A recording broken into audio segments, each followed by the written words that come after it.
আজকে আমরা যে জিনিসটা শিখবো সেটা হচ্ছে আমরা সাধারণত যখন ভগ্ন অংশের লসাগু বা গসাগু করি তখন কি করি? লসাগু করার ক্ষেত্রে লবগুলোর লসাগু করি, হরগুলোর গসাগু করি। আর গসাগু করার ক্ষেত্রে লবগুলোর গসাগু করে হরগুলোর লসাগু করে ভগ্ন অংশ আকারে লিখি, তাই তো? কিন্তু এটা কেন করি এটা আজকে বুঝবো যে আমরা কেন এই কাজটা করি।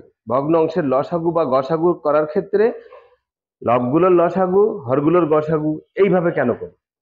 একটা সিম্পল জিনিস বুঝি, লসাগু এবং গসাগুর বেসিক যে জিনিসটা এটা খেয়াল করি। মনে করি একটা সংখ্যা 36, 9 দিয়ে ভাগ করলাম, 4×9 = 36, ঠিক তো? এই ক্ষেত্রে কে কার কে কার গুণনীয়ক, কে কার গুণিতক? 9 এর গুণিতক 36 আর 36-এর গুণনীয়ক হচ্ছে 9।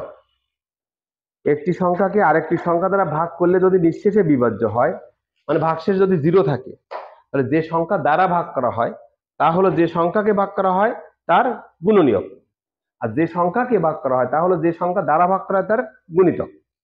ঠিক আছে? এখন এই 36 সংখ্যাটি 9 দ্বারা বিভাজ্য। 36 সংখ্যাটি 9 দ্বারা বিভাজ্য, ঠিক আছে? অর্থাৎ 36-এর গুণনীয়ক যেগুলো থাকবে এগুলো দ্বারা ওই 36 বিভাজ্য হবে। এখন কতগুলো সংখ্যা? মনে করো 2, 4, 8। এই সংখ্যাটির এই তিনটা সংখ্যার মনে করো লসাগু বের করবো। এই লসাগু কত বলো তো? 8। এর লসাগু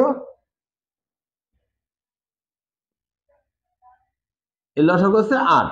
আর গসাগু কত? গসাগু হচ্ছে 2। এই 8 আর 2 মানে ব্যাপারটা বুঝি। 8 আসছে এইভাবে যে এই 8-কে 8 দিয়ে বিভাজ্য, 4 দিয়ে বিভাজ্য, 2 দিয়ে বিভাজ্য, ঠিক আছে? আর গসাগু 2 মানে এর প্রত্যেক আবার 2 দ্বারা বিভাজ্য।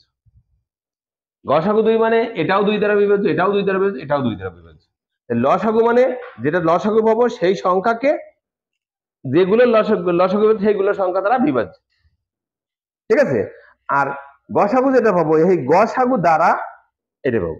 তার মানে এই গসাগু হচ্ছে দ্বারা ভাগ করলে মিলবে, আর এটা কে ভাগ করলে মিলবে, ঠিক আছে? তার মানে এইটা হচ্ছে কে আর এটা হচ্ছে দ্বারা। এইটা হচ্ছে গসাগুর ক্ষেত্রে আসবে, এইটা হচ্ছে লসাগুর ক্ষেত্রে আসবে। লসাগু সংখ্যাটি সবসময় কি হবে? যে সংখ্যাগুলো লসাগু বের করতে হবে তার থেকে বড় হতে হবে, অর্থাৎ বড়টির সমান হতে পারে অথবা তার থেকে বড় হতে পারে। এখন আসি ভগ্ন অংশের ক্ষেত্রে সমস্যাটা কি। আমরা ভগ্ন অংশের ক্ষেত্রে গুণনীয়ক বা গুণিতক তখনই বুঝবো যে মনে করে একটা সংখ্যা 3/4, এর গুণিতক হবে এমন একটি সংখ্যা যে সংখ্যাকে গুণিতক, যে সংখ্যা এই দিয়ে ভাগ করলে একটা পূর্ণ সংখ্যা পাওয়া যাবে। আমরা যখন ভাগ করে নিঃশেষে বিভাজ্য হয়, মনে করো 27/3 তাই না? যখন ভাগশেষ 0 হয় তখন এখানে কিন্তু একটা পূর্ণ সংখ্যা পাওয়া যায়, পূর্ণ সংখ্যা পাওয়া যাবে। তাহলে এর গুণিতক কি হবে বলতো? এমন একটি সংখ্যা হবে যে সংখ্যাটি এর এটা দ্বারা কি হবে? ভাগ করলে পূর্ণ সংখ্যা আসবে। বিভাজ্য তো ঠিক আছে, ভাগ করলে পূর্ণ সংখ্যা আসবে। তাহলে আমি মনে করি, তাহলে যেহেতু আমি যদি বলি এর গুণিতক কত, 3/4 এর গুণিতক কত? 3/4 এর গুণিতক কত? তো 3/4 এর গুণিতক যেটা পাবো সেটা অবশ্যই খেয়াল করি, সেটা অবশ্যই কি হবে?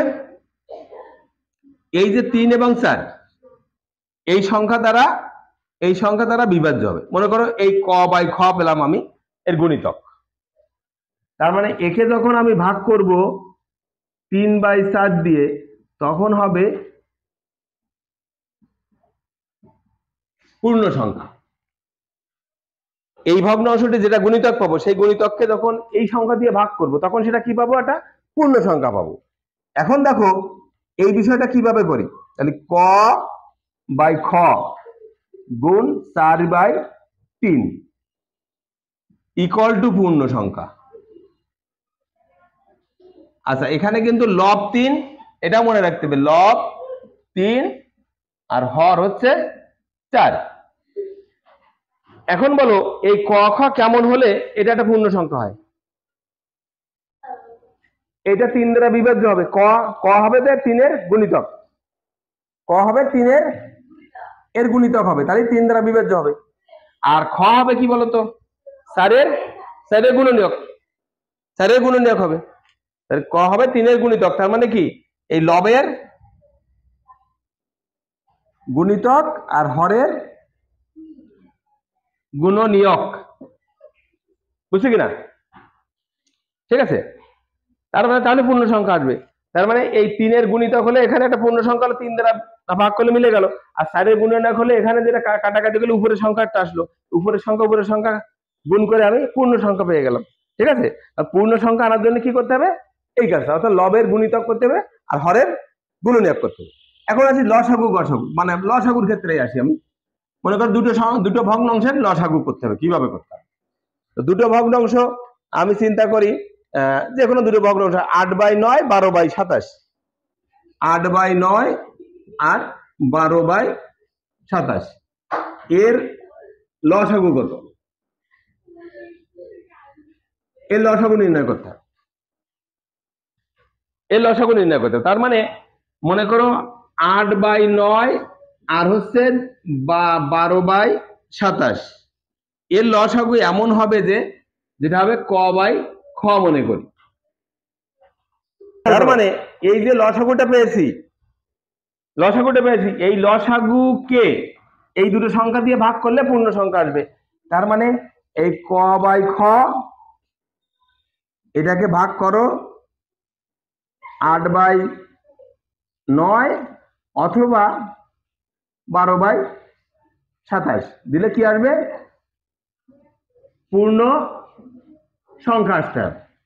এটা হলে পূর্ণ সংখ্যা আসবে। ঠিক আছে, এখন দেখো এই কাজটা আমরা কিভাবে করি, ক বাই খ গুণ 9/8 অথবা 27/12।